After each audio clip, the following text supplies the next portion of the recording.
नमस्कार, मैं doctor Urban Dhruv, lifestyle diseases prevention YouTube channel और एचसीजी अस्पताल की तरफ से आप सबका अभिवादन करते हुए बातें चल रही है माइग्रेन की।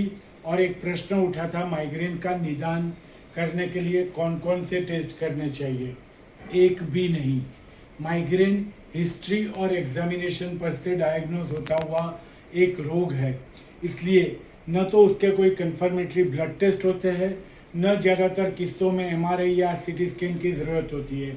उसका निदान सिर्फ दर्द के लक्षणों, उसके इतिहास, हिस्ट्री और हेडेक की पैटर्न पर से होता है। यानी कि योग्य हिस्ट्री सबसे ज़्यादा इम्पोर्टेंट चीज़ है माइग्रेन के निदान के लिए। हाँ, जब रेड फ्लैग्स होते हैं, कुछ वार्निंग साइंस होते हैं, तब कुछ टेस्ट करवाने की ज़रूरत होती है, जैसे कि वर्स्ट हेडेक रेड फ्लैग है, या फिर नए प्रकार का गंभीर हेडेक, खास तौर से 50 साल की उम्र के बाद, हाथ पाँव में झंझनी, हाथ पाँव में वीकनेस या लकवे की असर, चक्कर, बेभान हो जाना, दृष्टि में परिवर्तन।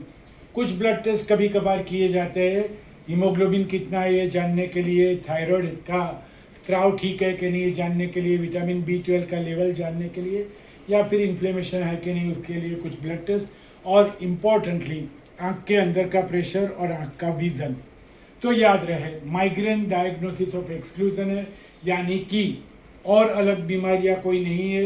ये निदान करने के बाद हिस्ट्री के ऊपर से, सिम्टम्स के ऊपर से माइग्रेन का निदान होता है। टेस्ट तभी किए जाते हैं जब ज़रूरत हो या रेड फ्लैग हो। माइग्रेन का निदान करना डॉक्टर के लिए भी एक बहुत बड़ा टेस्ट है, क्योंकि इनफ टाइम देख अगर हिस्ट्री नहीं ली जाती है या फिर एग्जामिनेशन ठीक से नहीं होता है तो कुछ गंभीर बीमारी को मिस किया जाता है, या फिर कोई छोटे से हेडेक को माइग्रेन का नाम दे दिया जाता है। यानी कि माइग्रेन का निदान योग्य डॉक्टर की जांच के बिना पॉसिबल नहीं है।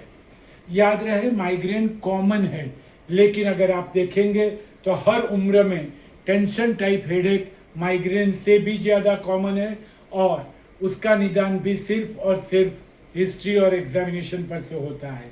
तो ये एक बार फिर से समरी स्लाइड है जो वही कुछ बता रही है जिसकी हमने बात की है। योग्य निदान, योग्य स्वास्थ्य, स्वस्थ जीवन तभी होता है जब प्रॉपर हिस्ट्री और एग्जामिनेशन लिए जाते हैं। तो ये हुई माइग्रेन के लिए बात। कल हम एक गेस्ट स्पीकर से सुनेंगे माइग्रेन के बारे में। तब तक के लिए यहीं रुकते हैं। नमस्कार, डॉक्टर ध्रुव।